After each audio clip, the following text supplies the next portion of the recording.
اعوذ باللہ من الشیطان الرجیم بسم اللہ الرحمن الرحیم۔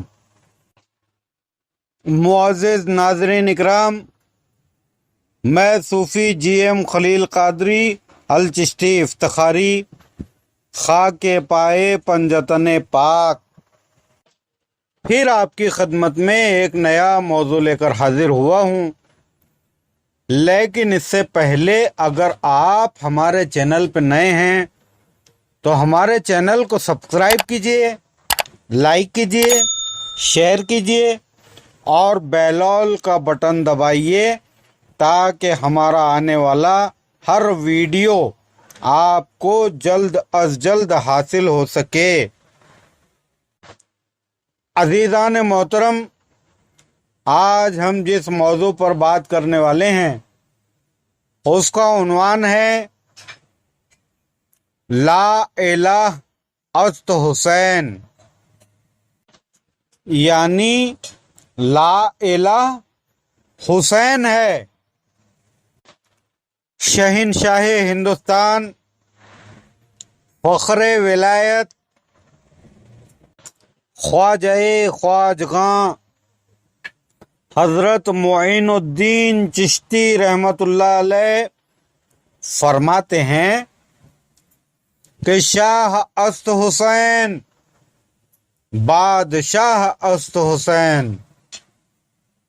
حسین شاہ ہے، حسین بادشاہ ہے، دین پناہ است حسین، یعنی دین بھی حسین ہے، دین کو پناہ دینے والے بھی حسین ہیں۔ سرداد ناداد در دست یزید، سر دے دیا مگر اپنا ہاتھ نہ دیا یزید کے ہاتھ میں۔ حقا کے بنا لا الہ است حسین، حقیقت تو یہ ہے کہ لا الہ کی بنیاد حسین ہے۔ آئیے اس نقطۂ خاص پر فکری روشنی ڈالتے ہیں۔ آئیے اس خزانہ غیب کو تحقیقی نظر سے دیکھنے کی کوشش کریں جس خزانہ غیب کے متعلق اللہ تبارک و تعالی فرماتا ہے کنت کنزا مخفیا فحببت ان اعرف فخلقت الخلق، میں ایک چھپا ہوا خزانہ تھا، میں نے جب چاہا کہ پہچانا جاؤں اس لیے میں نے مخلوق کو تخلیق کیا۔ اللہ تبارک و تعالی جو خزانے کی صورت پوشیدہ تھی مخلوق کے صورت میں وہ ظاہر ہوئی، یعنی اللہ نے اپنی رحمت، اپنے جود کے سبب اپنے نور کے خزانے کو مخلوق کی صورت میں ڈھال دیا، اور اس طرح بھی ایک جامع مکمل شے یعنی خزانے کو پھاڑ کر علیحدہ علیحدہ مختلف صورتوں میں ظاہر کیا۔ جڑی ہوئی چیز کو پھاڑ ڈالنے سے مراد ذات حق تعالی کا وحدت سے کثرت کی طرف آنا۔ ہر صاحب تفکر کے لیے یہ نقطۂ خاص مصباح راہ حقیقی ہے، یعنی حقیقت کے راستے کا چراغ۔ مولا کائنات اللہ تبارک و تعالی قرآن کریم میں فرماتا ہے وَعَلَّمَ بِالْقَلَمِ الْمُلَقَّبِ بِأُمِّ الْكِتَابِ وَاللَّوْحِ الْمَحْفُوظِ المسمى بالکتاب المبین ما لم یعلم وفصل وقدر فی النفس ما فی العقلی اجملی و قضا و حکم و اخرج اللوح بیمینہ من یسارہ کما اخرج حوا من جنب آدم علیہ السلام، جس کا ترجمہ اور سکھایا تھا قلم کو جس کا لقب ام الکتاب ہے، اور لوح محفوظ کے جس کا نام کتاب مبین ہے، وہ چیز کہ قلم نہ جانتا تھا، اور تفصیل اور اندازہ کیا نفس میں اس چیز کا جس کا عقل میں اجمال اور فیصلہ اور حکم کیا تھا، اور نکالا لوح کو ساتھ اپنے دائیں ہاتھ کے بائیں میں سے، جیسا کہ نکالا حوا کو آدم علیہ السلام کی پسلی سے، جیسا کہ اللہ تبارک و تعالیٰ نے نبی کریم صلی اللہ تعالی علیہ وسلم کی طرف پہلی وحی سورہ علق میں فرمایا، الذی علم بالقلم علم الانسان ما لم یعلم۔ سورہ علق میں اللہ تبارک و تعالیٰ نے فرمایا، جس کا ترجمہ اللہ نے قلم کے ذریعے علم سکھایا، انسان کو وہ علم سکھایا جو وہ نہیں جانتا تھا۔ یہاں قلم سے مراد سرکار دو عالم صلی اللہ تعالی علیہ وسلم کی مبارک ذات ہے، جس کے ذریعے تمام انسانوں کو علم الہی، علم دین اور علم کائنات عطا کیا گیا۔ یہ علم پہلے اللہ نے قلم یعنی سرکار دو عالم صلی اللہ تعالی علیہ وسلم کی مبارک ذات کو سکھایا، اور پھر اس قلم نے تمام عالم کو سکھایا۔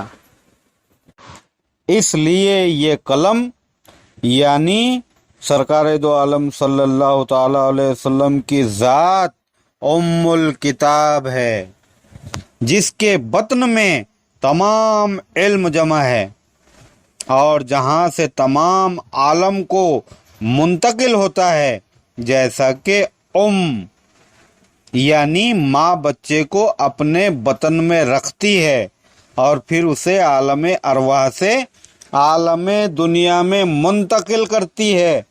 اس لیے آپ صلی اللہ تعالی علیہ وسلم قلم یا ام الکتاب ہیں، اور آپ صلی اللہ تعالی علیہ وسلم کی روح قدسی یا مبارک سینہ یا کہ قلب کتاب مبین ہے، یعنی روشن اور کھلی ہوئی کتاب یا لوح محفوظ ہے، جس پر تمام علم الہی اور علم دین اور علم کائنات تفصیل سے درج ہے۔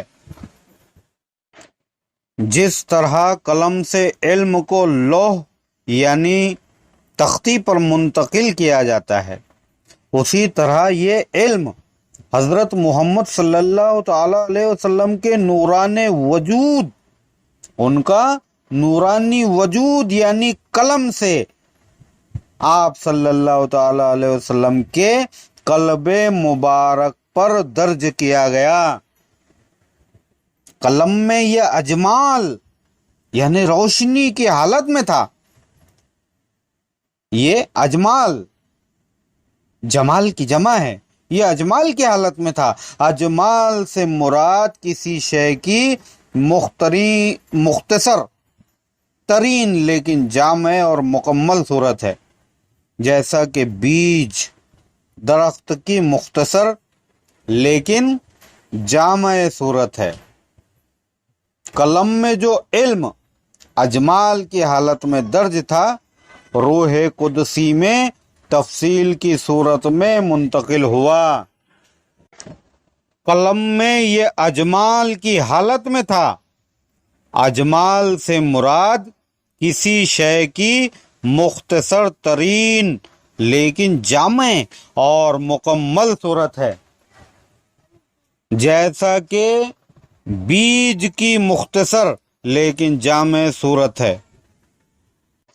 جس طرح قلم سے علم کو لوح یعنی تختی پر منتقل کیا جاتا ہے، اسی طرح یہ علم آپ حضرت محمد صلی اللہ تعالی علیہ وسلم کے نورانی وجود یعنی قلم سے آپ صلی اللہ تعالی علیہ وسلم کے قلب مبارک پر درج کیا گیا۔ قلم میں یہ اجمال کی حالت میں تھا۔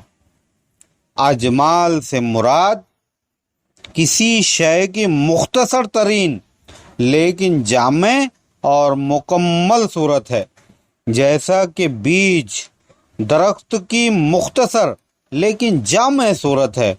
قلم میں جو علم اجمال کی حالت میں تھا، روح قدسی میں تفصیل کی صورت میں منتقل ہوا۔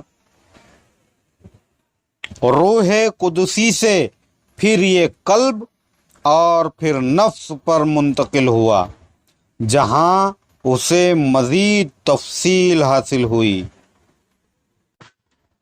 جس طرح اللہ تبارک و تعالیٰ نے حضرت آدم علیہ السلام کے وجود سے ہی حضرت حوا کو وجود عطا کیا، اسی طرح قلم کے وجود سے ہی لوح کو وجود عطا کیا، یعنی حضور کریم حضرت محمد صلی اللہ تعالیٰ علیہ وسلم کے نور سے ہی آپ صلی اللہ تعالیٰ علیہ وسلم کی روح قدسی اور قلب مبارک کو وجود عطا کیا، اور پھر اسی قلب سے آپ صلی اللہ تعالیٰ علیہ وسلم کے نفس کو وجود عطا کیا، اور یہی ترکیب تمام انسانوں کے وجود کے لیے ہے کہ اللہ نے اپنے نور سے نور محمدی صلی اللہ تعالیٰ علیہ وسلم کو تخلیق کیا، اسی سے روح قدسی کو، اس سے قلب کو، قلب سے روح انسانی کو، روح انسانی سے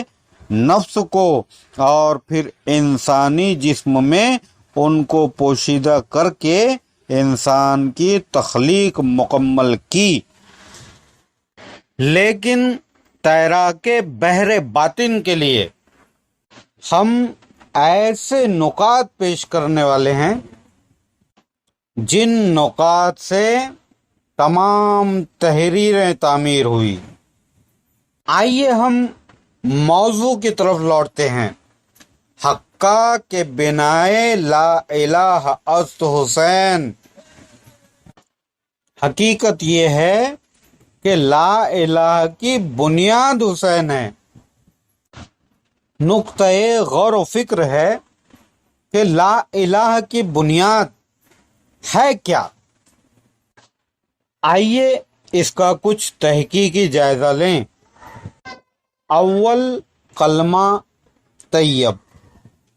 اول یعنی پہلا، کلمہ یعنی بات، طیب یعنی پاک، پہلی پاک بات۔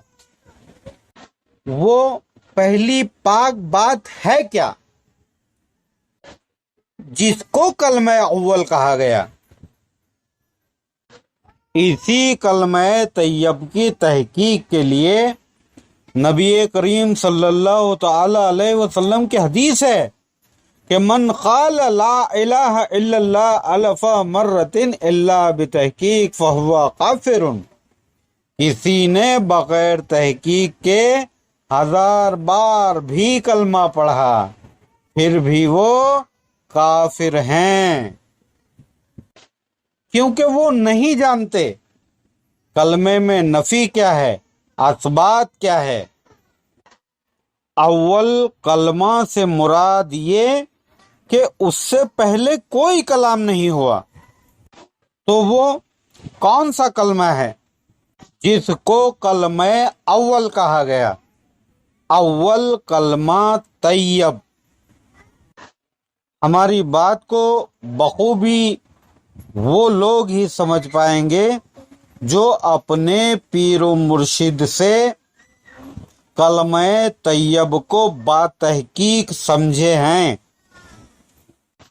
اور وہ لوگ ہمارے لفظوں میں غوطہ زن رہیں گے جو دین کو سیکھے ہیں ظاہری علماء سے۔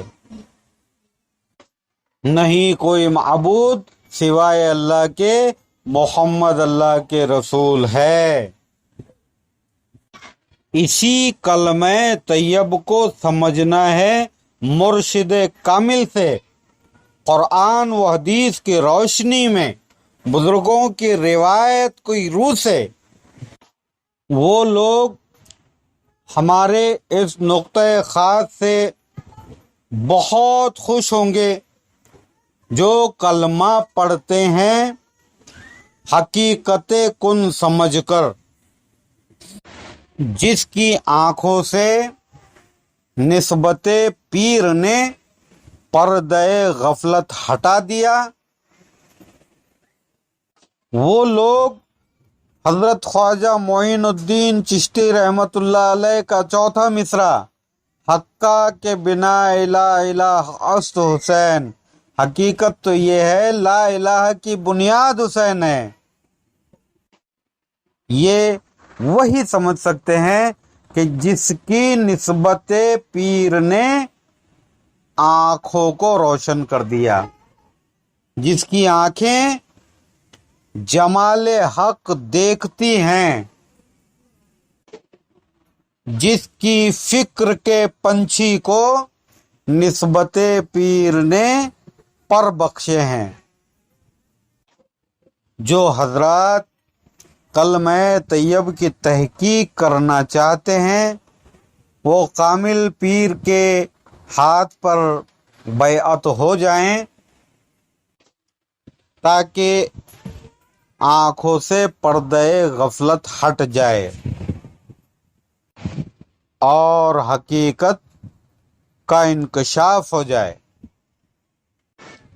مولا کریم ہر بے پیر کو پیر کامل کی تلاش کی توفیق عطا فرمائیں، آمین ثم آمین۔